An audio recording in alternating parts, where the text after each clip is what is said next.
Middle east की tension, Hormuz का संकट और असर पूरी दुनिया पर, और हम पर पड़ा थोड़ा लेट लेकिन आ गया।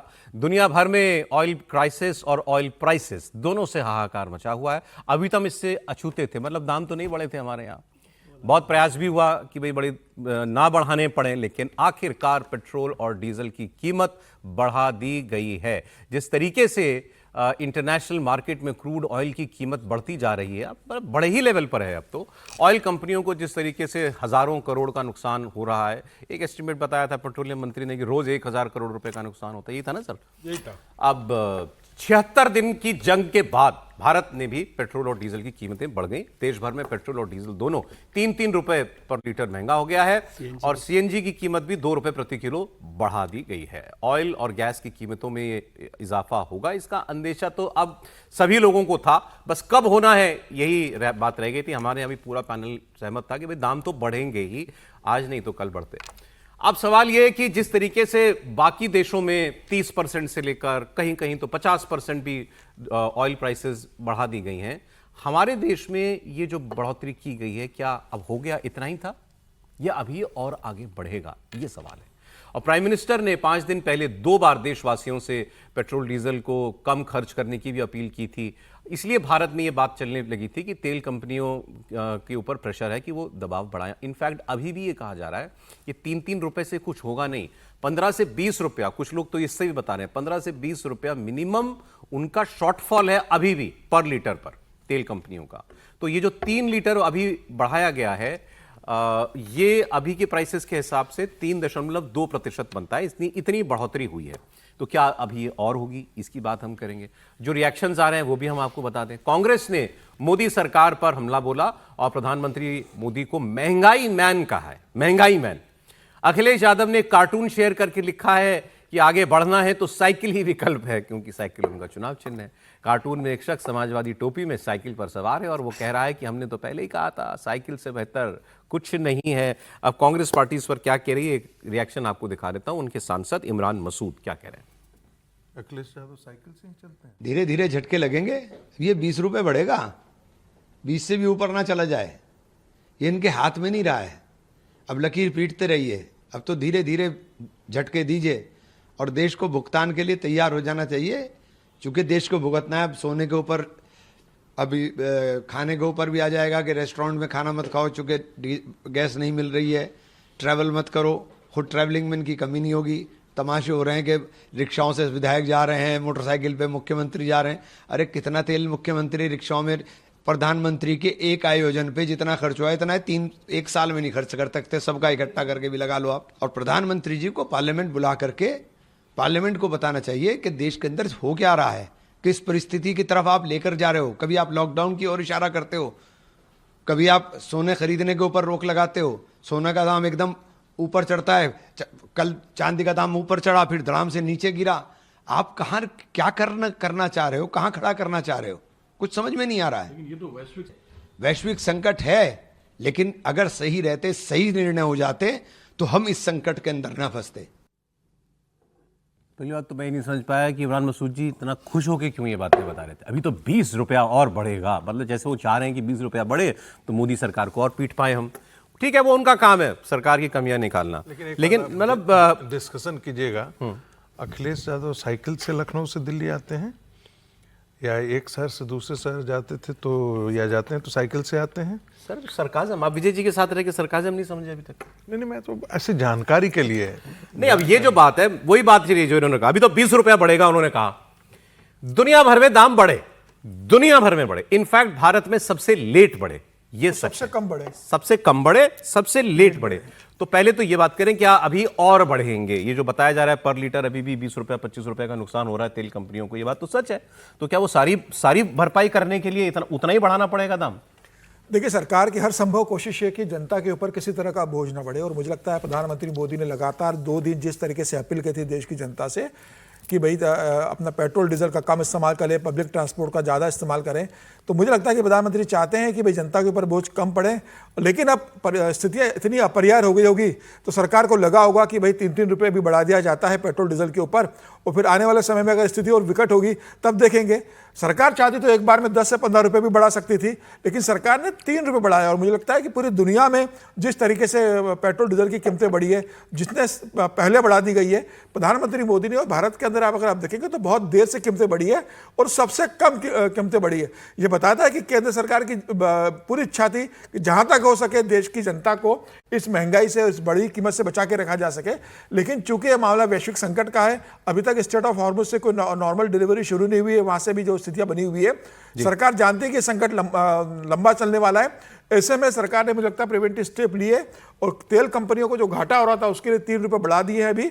लेकिन मुझे लगता है कि ऐसा नहीं है कि सरकार ने आज 3 रुपये बढ़ाए तो कल फिर कोई पैसे बढ़ोतरी होने वाली है। मुझे लगता है अभी एक सप्ताह कोई बढ़ोतरी नहीं होगी और उसके बाद सरकार को लगेगा कि अभी कोई दूसरे स्टेप्स काम नहीं कर रहे हैं, पैसे बढ़ाना, इसकी कीमतें बढ़ाना ही एक दूसरा अंतिम विकल्प है, तो सरकार उधर भी जाएगी। लेकिन सरकार बार बार कोशिश कर रही है कि आप कम करो और इसका पैसे बढ़ने की जो स्थिति वो ना आ सके। देखिए, जो अपोजिशन कह रहा है वो क्या कह रहा है। एक तो ये कहते हैं कि भाई ये जो अभी दाम है 90 रुपए के आसपास, मान लीजिए अभी तो 100 के आसपास हो गए, अगर लेट मतलब 85 से 90-95 की का जो वो जो है वो तो काफी टाइम से भारत के अंदर उसी बीच में चल रहा है। वो ये कहते हैं कि भाई जब 60-70 रुपया बैरल कॉस्ट थी तब भी तुम इतना ही ले रहे थे हमसे, और आज जब वो 110 पहुंच गई है तब भी उतना ही, तो तब तुम जो है बढ़ा रहे। अच्छा, बीच में ऐसे भी तो मौके आए ना, ये बात तो सच है, जब रेट जो है अंतर्राष्ट्रीय बाजार में हो गया था $90 के आसपास, बीच में हुआ है ना ऐसा। तो वो ये कहते हैं कि भाई जब उस टाइम भी आप जो है इसी दर पर दे रहे थे, आज भी आए थोड़े दिन तो सरकार ही सहे, उनका कहना ये है, नमक पास करो। देखिए, एक तो ये कि किसी भी वक्त सस्ता से सस्ता मिले और सरकार टैक्स अगर बिल्कुल ही न ले तो क्या आनंद हो जाए, बड़ा बढ़िया हो जाए। लेकिन टैक्स की व्यवस्था तो किसी भी राज्य में करनी पड़ेगी, क्योंकि अगर नहीं चलेगी तो हम जो कम्युनिस्ट कंट्रीज हुई जो इसी मॉडल पे चलती रही और तबाह हुई, बर्बाद हुई, पूरी तरह से खत्म हो गई, उनके ढेर सारे उदाहरण हैं, लेकिन उसको छोड़ देते हैं। अभी ये समझना बहुत जरूरी है। ठीक बात है कि कुछ समय में बहुत तेल के दाम कम हुए और मोदी सरकार किस्मत की बड़ी अच्छी रही कि 15 के बाद बहुत कम हुए। और देखिए 20 का तो नहीं मानना चाहिए, वो तो डेड टाइम था, जो कोविड का टाइम था उसको छोड़ देना चाहिए, क्योंकि वो तो कोई ट्रेड हो नहीं रहा था। तो अगर कोई कहे उस वक्त कि $40 हो गया, $39 हो गया, तो वो कोई मतलब नहीं उसका। लेकिन क्या हमने उस समय जो सरकार के खजाने में गया, क्या हमने ये देखा कि सरकार ने उसको कहीं गलत जगह इस्तेमाल कर लिया, या वो जनता के लिए छोड़ के सरकारी संसाधनों पर चला गया? तो फिर हमें जवाब मिलता है कि हमने कैपिटल एक्सपेंडिचर भारत में 11 लाख करोड़ का होता देखा एक साल में। इसको समझिए आप, जो आपके लिए अस्पताल बनता है, सड़क बनती है, आप हर जिले में मेडिकल कॉलेज है, हर जिले में नर्सिंग कॉलेज शुरू हो रहा है, ये सामान्य चीज नहीं है। आपके हाईवे हैं, अब ऐसी ढेर सारी चीजें हैं, उसको छोड़ देते हैं। सरकार ने 3 महीने करीब, 28 फरवरी से अगर हम इसको स्टार्ट करें तो 3 महीने करीब सस्टेन किया। उसमें आप जोड़ लीजिए थोड़ा सा, आप उसको कहिए, मैं उससे सहमत होता हूं कि चुनाव भी उसमें एक कारण था। लेकिन उसके बाद अब अगर इसी पर सस्टेन करेगा तो आप कब तक अपना वाला पैसा निकाल के, अब उसको मैं आपको बता देता हूं, $750 बिलियन से ज्यादा फॉरेक्स हो गया था, अभी वो $700 के नीचे आ गया, जो $750 हो गया, मतलब वो लगातार घट रहा है। तो इस सरकार को अगर रखा हुआ पैसा निकालना पड़ेगा तो फिर तो वो ठीक नहीं है। और इसीलिए आप चाहे घर का खर्चा हो, चाहे राज्य का खर्चा हो, चाहे देश का खर्चा हो, आपके पास जो पैसा रखा है उसको आप तभी तक निकालते हैं जब तक आपको लगता है चलो इतने दिन में हम इसको निकाल देते हैं, सस्टेन कर जाएगा।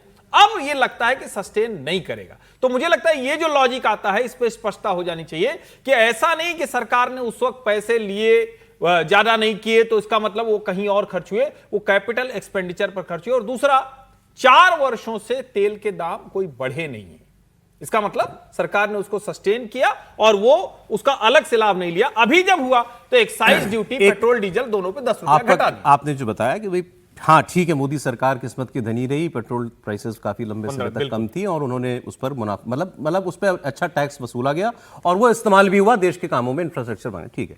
अब मैं क्योंकि ऑपोजिशन का तर्क आपको समझाना चाह रहा था, देश दुनिया में मैंने पिछले 20 साल का एआई से निकाला, अभी आपके सामने 20 साल में क्या ग्राफ रहा है प्राइस ऑयल का, क्रूड ऑयल का। जनवरी 2012 में यूपीए की गवर्नमेंट थी, क्रूड ऑयल का जो प्राइस था ये पहुंच गया था $99.56।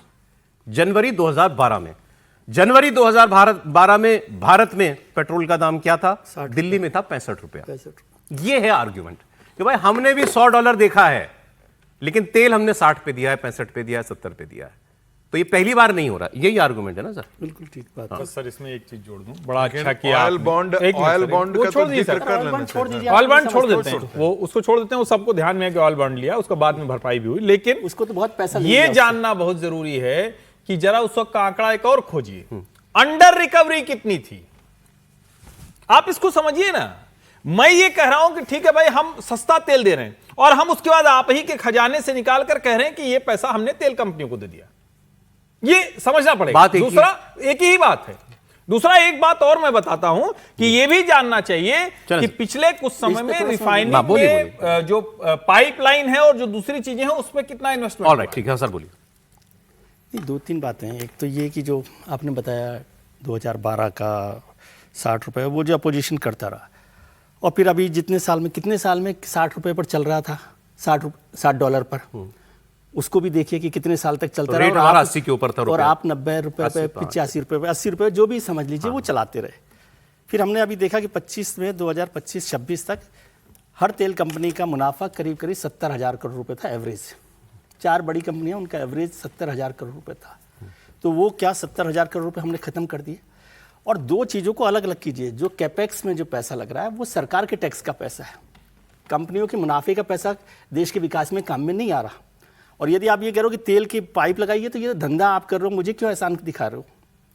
पहली बात, यदि तेल कंपनियां पाइप लगा रही हैं तो समझ गए, 80,000 करोड़ रुपए। अब ये कहना कि इस सरकार ने ही ऐसा किया, इसको थोड़ा सा मैं क्लैरिफाई कर दूँ आपको। एक और चीज़ बता दूं कि आज की तारीख में मैं उसको देख रहा था, कल रात को भी देखा, 14 रुपये पर लीटर का वो बियरिंग कर रहा है लॉस ऑयल कंपनी। ये भी फैक्ट है आज की तारीख में, जिसमें से 3 रुपये बढ़ाए सरकार ने। फैक्ट्स पर हम लोग बात करें।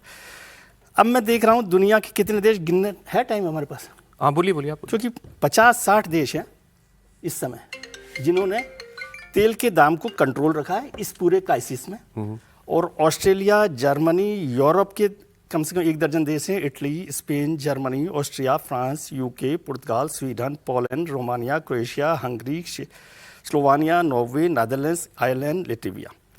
इन्होंने उसको कम रखा और तेल के दामों को कम किया है। जी, समझ रहे हैं? क्राइसिस सब जगह पर हो रहा है दुनिया में।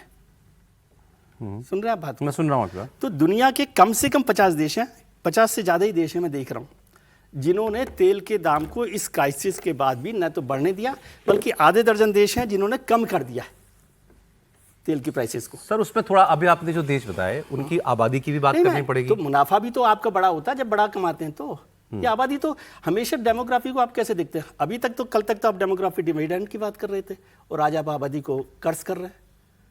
80,000 करोड़ रुपए आपकी कंपनी कमा रही है ना, उनकी कंपनी तो 80,000 करोड़ डॉलर नहीं कमा रही होगी। नहीं सर, हम ये इसको इग्नोर कैसे कर सकते हैं कि हमारी रिक्वायरमेंट वॉल्यूम में कितनी है? ये तो उसी और वॉल्यूम में और आपने हमारी मुनाफा कमाया है। और उनका जो है रिलेटिव, वॉल्यूम में मुनाफा कमाया है आपने। उनकी पर कैपिटा और हमारी पर कैपिटा का भी तो अंतर है सर, उसको हम इग्नोर कैसे कर नहीं, देंगे? मैं तो आपको उदाहरण के तौर पर नहीं, ये कह रहा हूं कि सबकी स्थितियां, सब लोग अलग अलग तरीके से डील करते हैं। ठीक है। और उस पर काम आप कर कह रहे रहे हैं। और मैंने हैं ये भी केवल बताया हम ही कि नहीं आज है के जिन्होंने अभी तक नहीं बढ़ाया था, और भी हाँ, देश हैं जिन्होंने नहीं और बढ़ाया। दूसरी बात मैं बता रहा हूँ कि आज 14 रुपए पर लीटर बियर कर रहे हैं लॉस। ये भी फैक्ट मैं बता रहा हूँ आपको। अब इस पर चलिए, मैं एक बयान आपको सुना दूं प्रोफेसर साहब के पास जाने से तो पहले। बोलने दीजिए सर। हाँ, ये उनसे लीजिए परमिशन। एक लाइन सर से ले लेता हूँ। ठीक है, सर ने बताया कि बहुत सी जगहों पे नहीं बढ़ा है। अब चाइना जैसा देश, जिसका उदाहरण हर दूसरे दिन, 22% पेट्रोल और डीजल के दाम बढ़ गए। आप म्यांमार को तो छोड़ ही दीजिए, 100% बढ़ गए। नहीं, अमेरिका को और ले लीजिए ना। यूनाइटेड अरब अमीरात, अमेरिका नहीं, को मैं भी ले यूएई लीजिए। बता रहा हूं, यूएई में भी 50% से अधिक पेट्रोल और 86% से अधिक डीजल महंगा हुआ। अमेरिका भी 48% महंगा हुआ। सवाल ठीक, ये चलें, नहीं है, ठीक, सवाल ये है कि क्या हमारे मैनेजमेंट में कोई ऐसी गड़बड़ हो रही तो उस पर उंगली उठाना। अब मैं- और अंडर रिकवरी पूरी की पूरी यूपीए सरकार सेकंड की राउंड में सबसे बात कर बड़ी लीजिएगा, एक सेकंड मैं ये कह रहा हूं। और दूसरी बात जो है इस पूरे विषय में, वो ये है कि ये क्राइसिस कितना चलेगा अभी आगे, ये किसी को नहीं मालूम। नहीं पता है।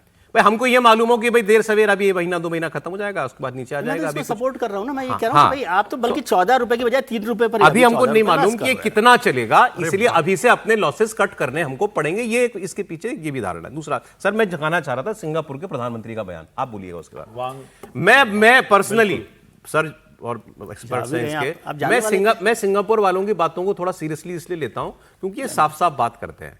क्योंकि ये बहुत पॉलिटिकल बातें नहीं करते। ये उनकी मतलब आदत है उनकी।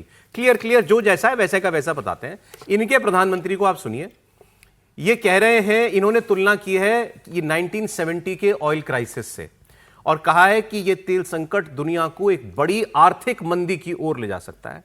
ये कह रहे हैं कि हॉर्मुज स्ट्रेट का क्राइसिस अभी खत्म नहीं होगा, तकलीफ अभी और बढ़ेगी, सबको मेंटली प्रिपेयर्ड रहना चाहिए और हालात नहीं सुधरने वाले जल्दी। जो बात सिंगापुर के प्रधानमंत्री कह रहे हैं, शायद यही बात भारत सरकार को मालूम है कि अभी ये मामला लंबा चलेगा, इसीलिए ये प्राइसेस ये जितने सरकार के हाथ में कुछ कोशिशें नहीं की जा है, रही हैं। सरकार के हाथ में कुछ नहीं है, सरकार इसमें कुछ नहीं कर सकती। बात करते हैं सर, सुन लेते हैं एक बार। Globally, inflation will rise, spreading from energy to food and then other essentials. Some economies may well slip into recession. And Singapore will feel the impact directly. Our growth this year was slow and inflation will be higher. And all this will put real pressure on businesses, workers and households.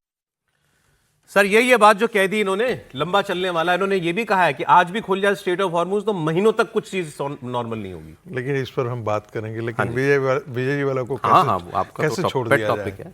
है। मतलब मैंने कहानी कुर्सी के दर्शक जो सुन रहे होंगे वो बहुत अच्छी तरीके से जानते हो कि 6 मिनट तक विजय जी या 4 मिनट अच्छे तरीके से बखिया उघेड़ते रहे, भारत सरकार की नीतियों की बखिया उघेड़ते रहे। और अंत में कहा मैं भी ठीक ही नहीं, ये भी कहते रहे कि आप खैरात थोड़े कर रहे हैं। 70,000 करोड़ आपने कमा करके रखा, तो उस समय कमाने को समय तो आपने बेनिफिट ट्रांसफर हम पर नहीं किया। बात बिल्कुल सही कह रहे हैं। और लास्ट में तो आप मेरे से सहमत हैं? मैं बिल्कुल सहमत हूं सर, उस मुद्दे तक तो मैं बिल्कुल आपसे सहमत हूं कि उस समय प्राइस को नीचे लाना चाहिए था। लेकिन लास्ट में जाकर के उन्होंने कहा कि हम तो कंपनियों के पक्ष में बात कर रहे हैं कि वो 14 रुपए अभी घाटे पर जाने, उसमें से 3 कंपेंसेट कर रहे हैं। 11 तो बेचारे अभी भी घाटे में है। दूसरे मुद्दे पर आ जाते हैं। कहानी कुर्सी के डिस्कशन में ही हम लोग बहुत बार कर रहे थे कि अभी भी यदि स्ट्रेट ऑफ हॉर्मुज को खोल दिया जाए आज से जी, तो सप्लाई चेन को मेंटेन होने में 6 महीने लग जाएंगे। ये हम लोग सब आकलन कर रहे थे, हमारा आकलन नहीं था, ये हम लोगों जो अखबार में पढ़ते हैं, जो रिपोर्ट वगैरह पढ़ते हैं, उसके आधार पर हम लोग ये बातें कहानी कुर्सी में बात कर रहे थे। सर वही बात तो देखिए ना, प्रधानमंत्री सिंगापुर कह रहे हैं और ये वाकई बहुत गंभीर मामला है। अभी तो क्राइसिस खत्म हुआ ही नहीं। किस दिन लगता है कि युद्ध खत्म होगा, किस दिन लगता है? सर वो एक इंपॉर्टेंट बात रह गई थी जो दर्शकों के लिए मूल बात होगी, क्या अभी और बढ़ेंगे? मेरे समझ से तो बढ़ेंगे। मेरे कहां तक जाएगा? मेरे समझ से ये बढ़ेंगे क्योंकि आने वाले दिनों में क्राइसिस और डीपेन होगी। अभी 3 रुपए बढ़ेगी, ये 10 रुपए तक भी जा सकता है। जा सकता है, किस्तों में जाएगा सर, इकट्ठा नहीं जाएगा, किस्तों में जाएगा, है ना? तो किस्तों में ये अभी 100 रुपए के आसपास पहुंच गया तेल। बिल्कुल, ये 110 भी जा सकता है। बिल्कुल जा सकता है। अगर स्टेट ऑफ हॉर्मुज की स्थिति बनी रही, क्राइसिस बना रहा तो जा सकता है। साफ साफ बताइएगा। नहीं, वो आप वीडियो नहीं देखते हैं कि वोट तो मोदी जी को दूंगा, 200 रुपया लीटर तेल खरीदूंगा, तो वो तो बोल रहे थे सब जोश में। अगर नहीं ठीक हुई स्थितियां तो लक्षण उस तरफ भी जाए। बिल्कुल जा रहे हैं। मतलब ये जहां तक अभी हमने कभी नहीं देखा, जा सकता है, बिल्कुल, इसमें कोई दो राय नहीं। और देखिए, अपर जो सैलरी क्लास है उसके पर कोई फर्क नहीं पड़ता। आप मैक्सिमम कितना खर्च करते हैं पेट्रोल? 100 लीटर। यदि आप उसको 5 से गुना कर दें तो कितना पड़ते हो? 2 से गुना। सर ऐसा भी नहीं है, कैस्केडिंग इफेक्ट होता है सर। 1 रुपया भी तेल बढ़ता है तो हर चीज महंगी होती है। मैं फिर आपसे कह रहा हूं, आपकी जेब पर जो अपर मिडिल क्लास, मैंने इसीलिए कहा अपर मिडिल क्लास, वो शायद बेयर कर लेगा, उसके लिए ये कुछ नहीं है। बाकी तो हैं सर, बाकी जो लोग हैं उनके लिए। अब ये जिस भाई का शुरू किया हुआ है उसके बाद सर ट्रंप की बात जिसने सब शुरू किया उसकी बात भी सुन ले। वो चाइना गए हुए हैं और चाइना में जाके, मतलब मैंने किसी ट्रंप को आज तक कभी किसी की इतनी चापलूसी करते नहीं देखा। जितनी ये शी जिनपिंग की कर रहे हैं। और वो उसके चेहरे पे मुस्कान तक नहीं आती, वो ऐसा आदमी है। उसके चेहरे पे मुस्कुराहट हाँ, आती और ही ये नहीं। जो है ये क्या कह रहे हैं, चलिए इन्होंने सारी बातें की, हम आपके साथ बड़ा अच्छा व्यापार करना चाहते हैं और बहुत अच्छा डेलीगेशन, बड़ा डेलीगेशन लेकर के वहां पर ये गए हैं। दुनिया की सबसे बड़ी कंपनियों के टॉप आदमी, एलन मस्क और टिम कुक और सब लोग निवेदिया के वो जो हैं, सब सारे लोगों को भर के अपने साथ ले गए। और वहां ये भी कहा इन्होंने कि मैं देखो वाइस प्रेसिडेंट वगैरह नहीं लाया हूं अपने साथ, मैं कोई सेकंड लेवल का आदमी नहीं लाया, सारे टॉप नंबर 1 के आदमी सारे लेकर के आए हूं। हमारा व्यापार करते हैं, हमारे आपकी सोच जो है एक अच्छी एक जैसी सोच है। ये बातें उन्होंने कही स्ट्रेट ऑफ हॉर्मूज पर, लेकिन गिली गिली बातें करके आ गए। स्ट्रेट ऑफ हॉर्मूज जल्द खुलेगा, स्ट्रेट ऑफ हॉर्मूज को खुलना चाहिए, सबको खुलना चाहिए, पता है। वहां जाके आप उसको बोलो ना कि वो बोले ईरान को कि वो भी खोले और तुम भी बोलो कि हम भी खोल रहे हैं। असली बात तो वो बात तो हुई नहीं। कह रहे हैं कि वो भी चाहते हैं खोलना, मैं भी चाहता हूं खोलना, ईरान कह रहा है मैं भी तैयार हूं, तो खोल क्यों नहीं रही स्ट्रेट ऑफ हॉर्मूज? अब दूसरी बात देखिए, चीन ने गर्दन पकड़ रखी थी, ऐसा लग रहा था। एक छोटा सा बयान है, अगला वो सुन लीजिए। ताइवान को लेकर चाइना ने साफ कह दिया, इस पर नो नॉनसेंस, हम ये इस पर कोई आपको हमारा रुख नहीं बदलेगा, ताइवान हमारा है। ट्रंप का, अमेरिका का ये घोषित स्टैंड है आज से नहीं दशकों से कि ताइवान की मदद की जाएगी, ताइवान को हथियार भी बेचे जाते हैं और ताइवान को फोर्सिबली उस पर कब्जा करने के प्रयास अगर होंगे तो हम भी सामने आएंगे। वहां पर ताइवान, ये सवाल पूछ लिया एक रिपोर्टर ने, क्या ताइवान की बात हुई? ट्रंप से पूछ लिया, बगल में खड़े हुए थे शी जिनपिंग। आप देखिए उस पर रिएक्शन क्या है ट्रंप का। अगला बयान देखा। How were your talks, sir? Great, Did you talk about Taiwan? great Mr. place, President? incredible. China's beautiful. Yeah. Did you talk about Taiwan, Mr. President? सुट बोलते हैं हमारी भाषा में। भाई चुप हो गया बिल्कुल, ताइवान के सवाल कुछ बोला ही नहीं, क्योंकि बगल में शी जिनपिंग खड़े थे। नहीं, ताइवान का सवाल तो ऐसा ना जिस पे समीर जी भी और ये देखिए सर वो विजुअल, वो शी जिनपिंग टेबल पे से उठ के गए तो ट्रंप उनके नोट्स खोलने लगे। ये क्या है इनके कागजों में? ये मतलब आदमी, मतलब ये तो डिसेंसी की बात है, अब इस पर क्या बोल सकते हैं? हाँ बालमन है। बाल मन नहीं। चलिए, ये ठीक। अमेरिका के लोग जब देख रहे होंगे तो उनको भी लग रहा होगा कि हमने क्या चुना है। नहीं, क्या चुना है, ये उनका ये अपमान है कि हमारा राष्ट्रपति जो है वो इस ढंग से बिहेव कर रहा है।